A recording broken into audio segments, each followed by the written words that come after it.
कहां तक कर लिया बेटा लास्ट क्लास में? कंपेयर किया है ना। तो सिर्फ और सिर्फ क्या किया, फॉर्मूले देखे हमने। अब जितने फॉर्मूले हमने क्या कर लिए, देख लिए हैं, उस पर हमको क्या करना है, क्वेश्चंस करना है। क्वेश्चन लिखना है पहला,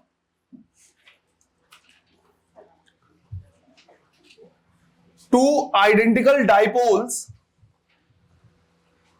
identical dipoles each of magnetic moment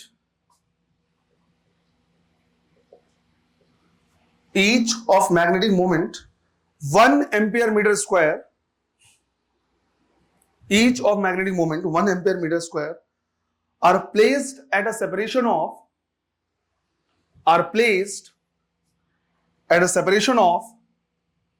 2 meter as shown in diagram.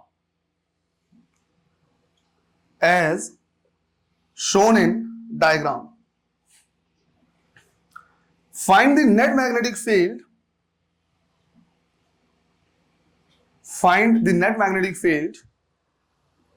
At a point P. Find the net magnetic field at a point P, which is at the midpoint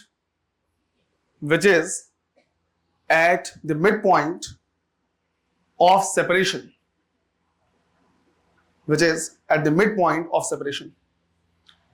और जो point दिया है वह इस तरह से गिवन है कि ये पॉइंट इस मैग्नेट के, लेट्स से मैंने दोनों को नंबरिंग कर दी, मैंने बोला कि ये मैग्नेट नंबर 1 है और ये क्या है, मैग्नेट नंबर 2।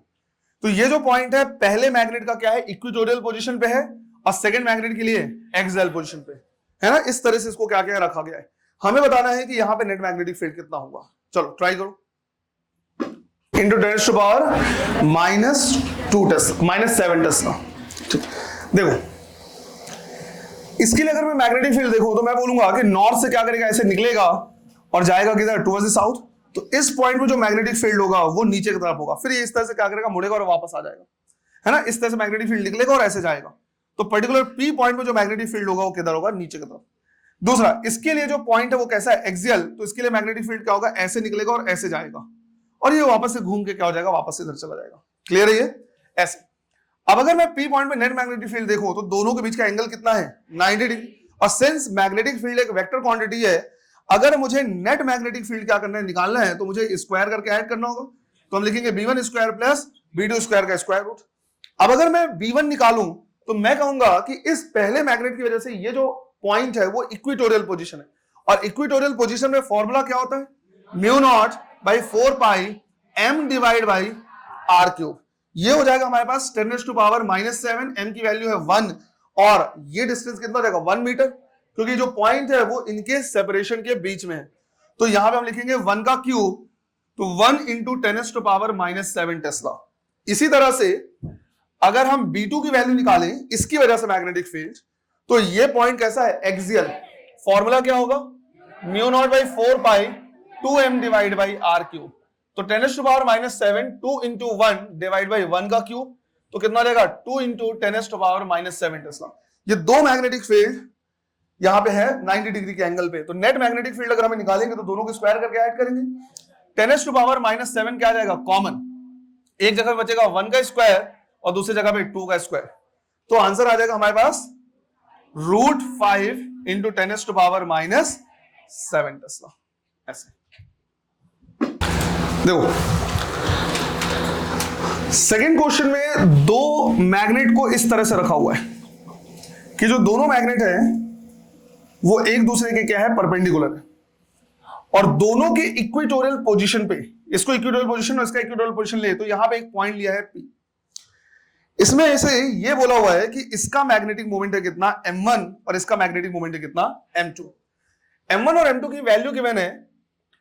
m1 की वैल्यू यहां पे गिवन है 3200 CGS यूनिट, और m2 गिवन है 2700 CGS यूनिट। इसी तरह से ये डिस्टेंस गिवन है कि इक्वेटोरियल पोजीशन पे ये डिस्टेंस है 30 सेंटीमीटर, और ये वाला जो डिस्टेंस है ये है 40 सेंटीमीटर। वापस से सेम क्वेश्चन पूछा हुआ है कि net magnetic field at point P कितना होगा। क्लियर है ये दोनों इस तरह से रखे हुए, अरेंजमेंट दिया हुआ है, दोनों एक दूसरे के परपेंडिकुलर है। समझ में आ रहा है? अब इसमें सॉल्व कैसे करेंगे? सीजीएस यूनिट में, क्योंकि ये भी दिया हुआ है किसमें? सीजीएस में, डिस्टेंस भी सीजीएस में, तो सीजीएस में करेंगे तो आंसर किस में आएगा?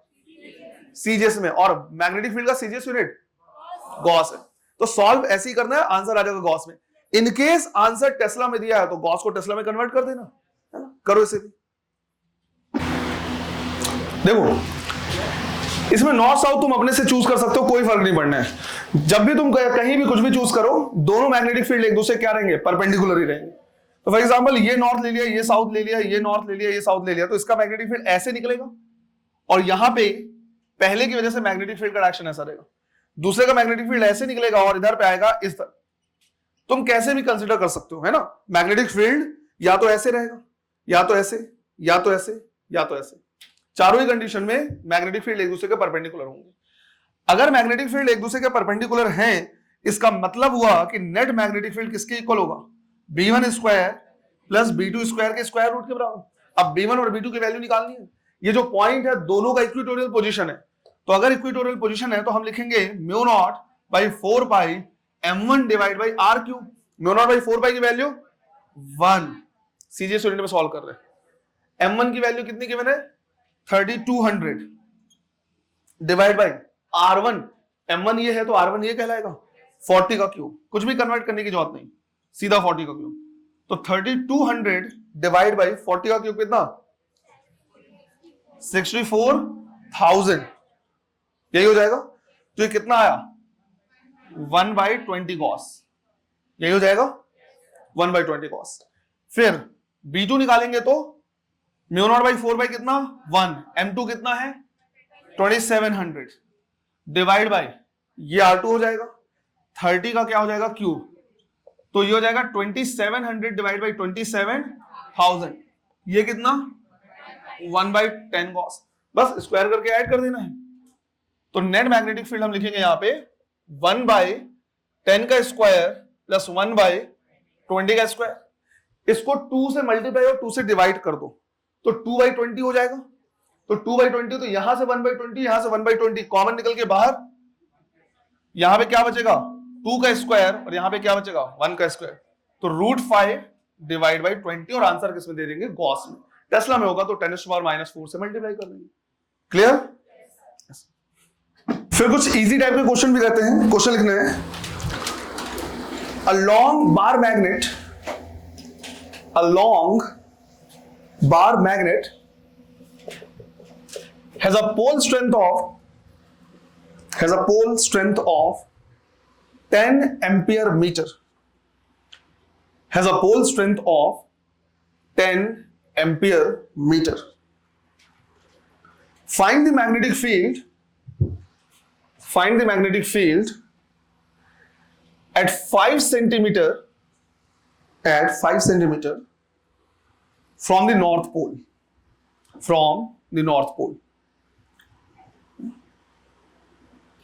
छोटा सा गैप छोड़ देना है, मतलब 4-5 लाइन का क्वेश्चन है। एक क्वेश्चन और लिख लो, ये सिंपल से, थोड़ा सा स्पेस छोड़ देना है, अगला क्वेश्चन लिखना है। 2 long bar magnets are placed with their axis such that north pole of one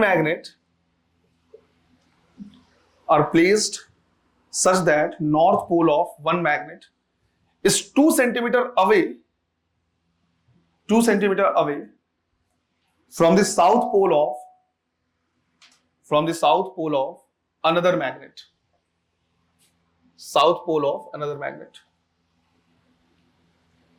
If the pole strength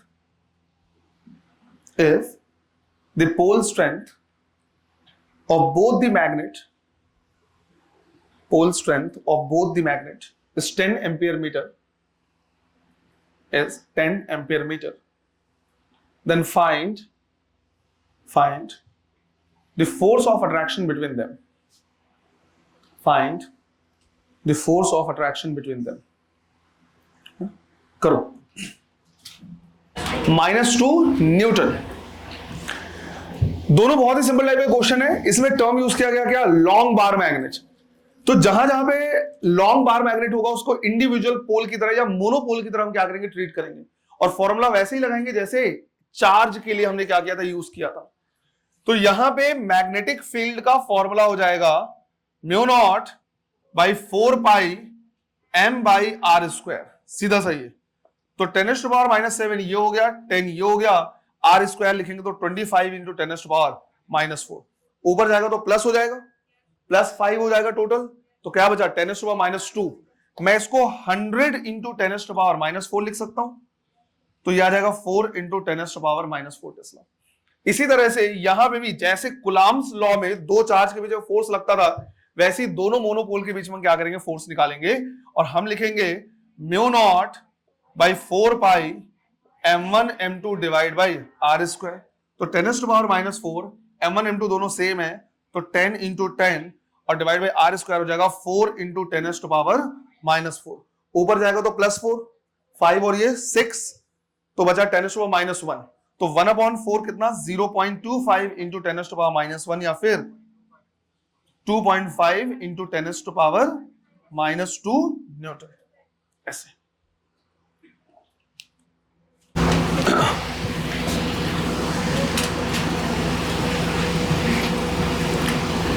next में हमारे पास ग्राफ है। जैसे एक दिया हुआ है डिस्टेंस, ये गिवन है सेंटीमीटर में, और एक तरफ दिया है पोटेंशियल। अब यहां पे मैग्नेटिक स्केलर पोटेंशियल दिए हैं इस तरह से कुछ। इसकी value 1 into 10⁻⁻5 tesla metre, 2 into 10⁻⁻5 tesla metre, 3 into 10⁻⁻5 tesla metre. ये पॉइंट रखा हुआ है 10 सेंटीमीटर पे, ये 20 पे, ये 30 पे, और ये जितने एंगल है वो क्या है, 30 डिग्री का एंगल है। ये क्वेश्चन याद आ रहा है, करा हुआ है ऑलरेडी। बस वही सिमिलर क्वेश्चन यहां पे भी बोल दिया। क्वेश्चन लिखना है, in the given diagram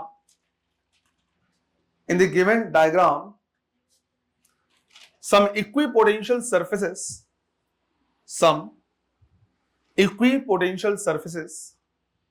are shown.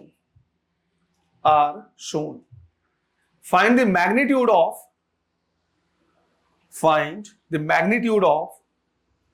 magnetic field.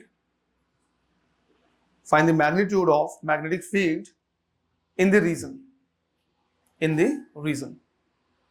तो इस रीजन में मैग्नेटिक फील्ड का मैग्नीट्यूड कितना है वो तुमको क्या करना है, फाइंड आउट करना है। करो। ये भी बोला था, देखना भूल जाओगे।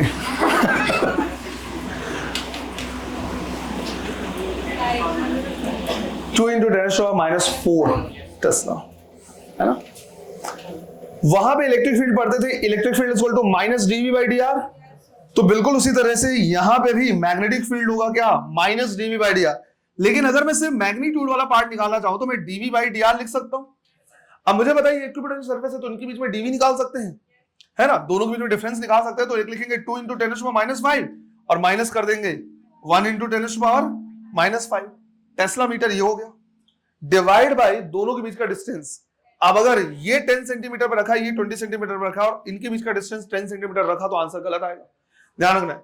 कैसे मेजर करना है, परपेंडिकुलर। ये होगा इनके बीच का डिस्टेंस। तो ये 30 डिग्री का एंगल है, तो ये कितना जाएगा, 60 डिग्री। ये एक राइट एंगल ट्रायंगल दिख रहा है, हाइपोटेन्यूज कितना है, 10। तो ये वाला कंपोनेंट कितना हो जाएगा, 10 cos 60 डिग्री, कितना आएगा, 5 सेंटीमीटर। तो इनके बीच का एक्चुअल डिस्टेंस कितना है, 5 सेंटीमीटर। तो हम लिखेंगे 5 इंटू 10⁻⁻2 मीटर। मीटर से मीटर कैंसिल। ऊपर में है हमारे पास कितना, 10⁻⁻5, नीचे में 5 इंटू 10⁻⁻2। तो 0.2 और ये ऊपर जाएगा तो कितना हो जाएगा, -3। तो 0.2 इंटू 10⁻3, या फिर लिख सकते हैं 2 इंटू 10⁻⁻4 टेस्ला। तो अभी तक कुछ भी नया क्वेश्चन नहीं है ऐसा ऐसे।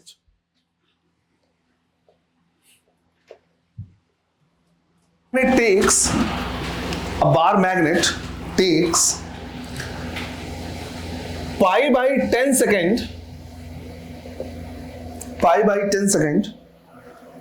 to complete one oscillation.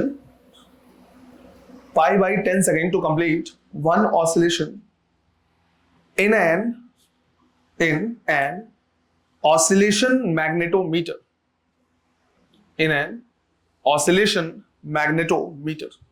ये वो डिवाइस है जिसके अंदर क्या करते हैं, किसी भी मैग्नेट को रख के ऑसिलेट कराते हैं और टाइम पीरियड एक्सपेरिमेंटली पता करके वहां पे मैग्नेटिक फील्ड क्या करते हैं, निकालते हैं, है ना, ये डिवाइस होता है।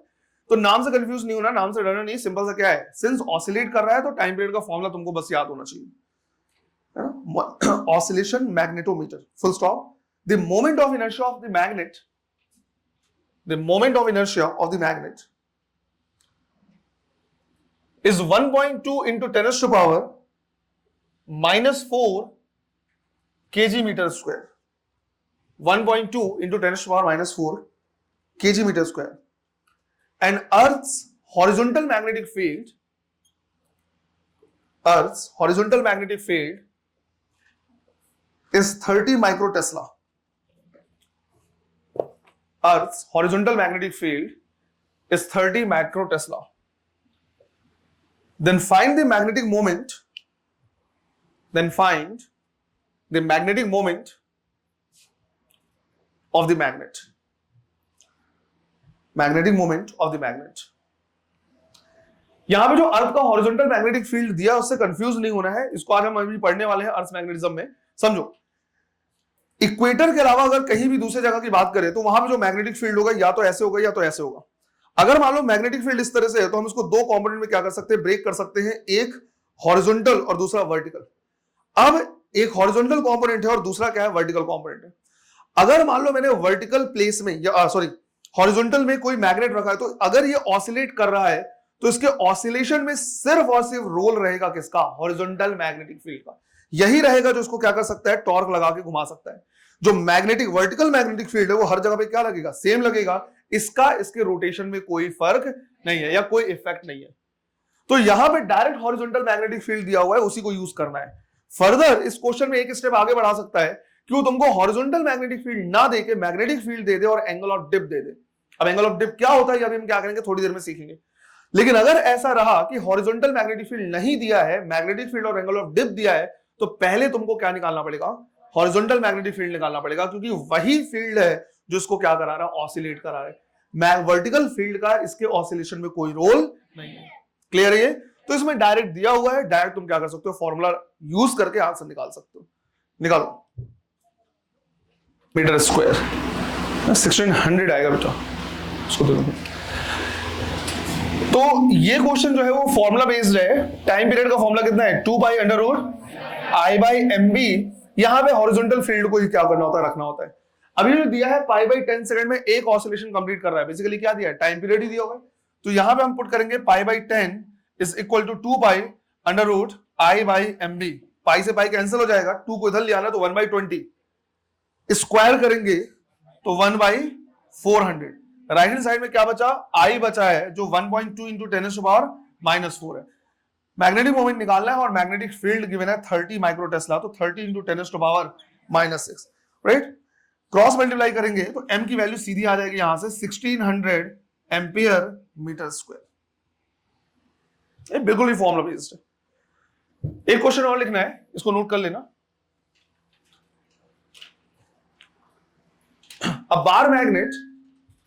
A bar magnet has time period capital T. A bar magnet has time period capital T. Full stop. If it is divided into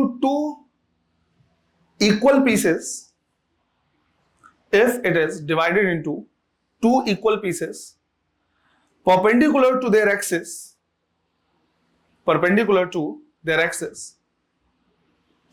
then what will be the time period of one smaller magnet? What will be the time period of one smaller magnet in the same magnetic field?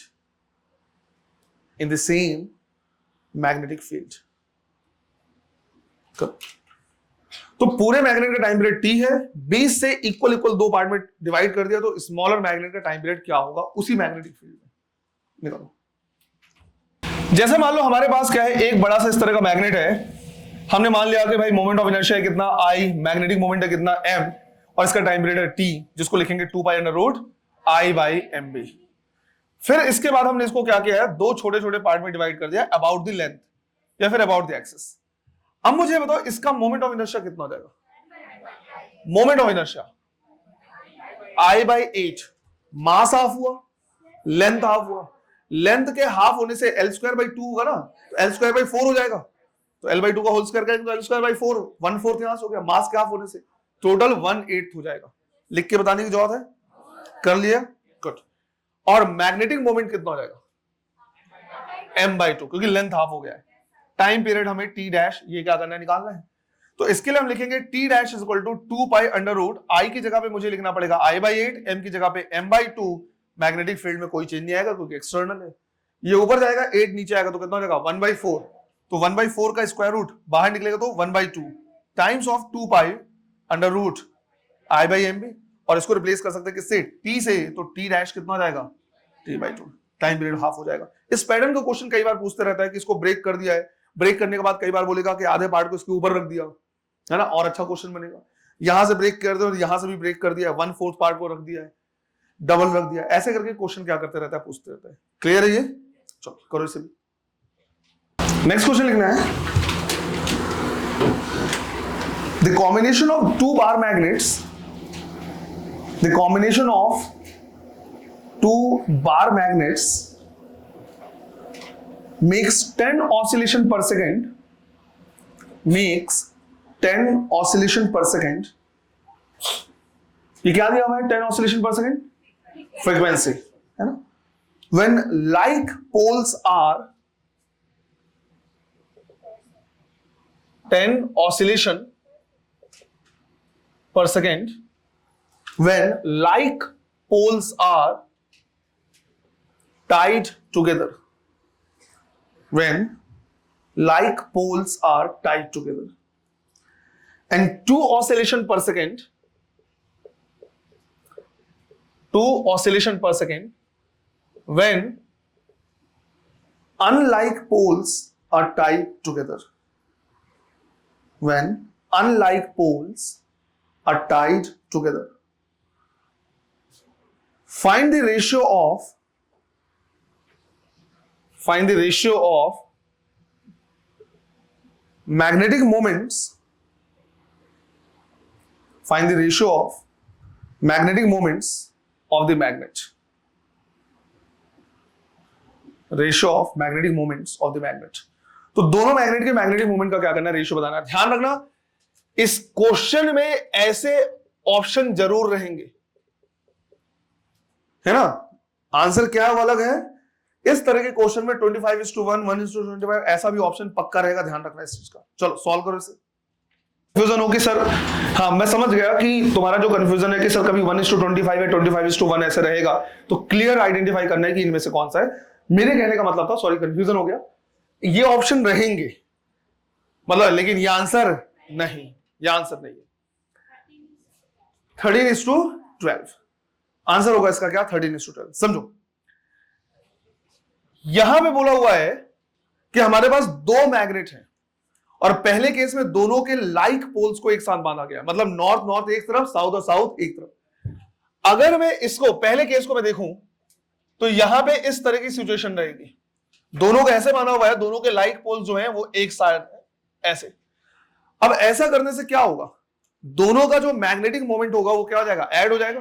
भाई मान लिया कि एक का magnetic moment है m1 और दूसरे का मैग्नेटिक मोमेंट है कितना, m2, तो इस कॉम्बिनेशन का कितना हो जाएगा m1 + m2, क्योंकि दोनों का डायरेक्शन क्या होगा, सेम।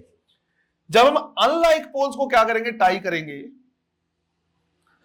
है ना, अनलाइक पोल्स को टाई करेंगे ऐसे, तो इस कॉम्बिनेशन का मैग्नेटिक फील्ड कितना हो जाएगा, सॉरी मैग्नेटिक मोमेंट कितना हो जाएगा, m1 - m2। क्या मोमेंट ऑफ इनर्शिया में कोई चेंज आएगा, उसकी कोई पोलैरिटी नहीं होती, तो कैसे भी हम टाई करें उससे कोई फर्क नहीं पड़ना। अब फ्रीक्वेंसी का फॉर्मूला क्या है, 1/2π/√mb/I। अरे उल्टा कर देंगे, समझो तुमने जो निकाल दिया है वो m1 + m2 divide by m1 - m2 का आंसर दीजिए, जबकि ये नहीं बोला है क्वेश्चन में बोला है इंडिविजुअल मैग्नेटिक मोमेंट का क्या करना है, रेशियो लेना है। तो पहली फ्रीक्वेंसी हम क्या करेंगे, लिखेंगे 1/2 नेट मैग्नेटिक मोमेंट कितना होगा पहले में, m1 plus m2 into magnetic field B divide by I, इनमें कोई चेंज नहीं आएगा। सेकेंड हम लिखेंगे 1/2 under root m1 minus m2 into B divide by I। दोनों का अगर मैं क्या करूं, रेशियो लूं, तो न्यू1 बाई न्यू2 का रेशियो आ जाएगा 10 डिवाइड बाई 2। ये सारा टर्म कैंसिल हो जाएगा, B और I कैंसिल हो जाएगा, स्क्वायर रूट के अंदर आएगा क्या, m1 plus m2 divide by m1 minus m2। ये कितना हो गया 5, स्क्वायर करेंगे तो 25, और राइट हैंड साइड क्या आएगा m1 plus m2 divide by m1 minus m2। तुमने इसका आंसर दे दिया, दोनों के कॉम्बिनेशन का रेशियो दिया है, जबकि पूछा क्या है इंडिविजुअल मैग्नेटिक मोमेंट का रेशियो। क्रॉस मल्टीप्लाई करेंगे तो 25 m1 माइनस 25 m2, ये कितना हो जाएगा m1 प्लस m2। m1 को इधर ले आओ तो 24 m1, m2 को इधर ले जाओ तो 26 m2। तो यहां से m1 बाई m2 का रेशियो 26 बाई 24 या 13 बाई 12। इससे ऊपर का क्वेश्चन तुमसे नहीं पूछे। क्लियर है? ये इस तरह का क्वेश्चन क्या कर सकता है, पूछ सकता है। चलो कर लो इसे भी।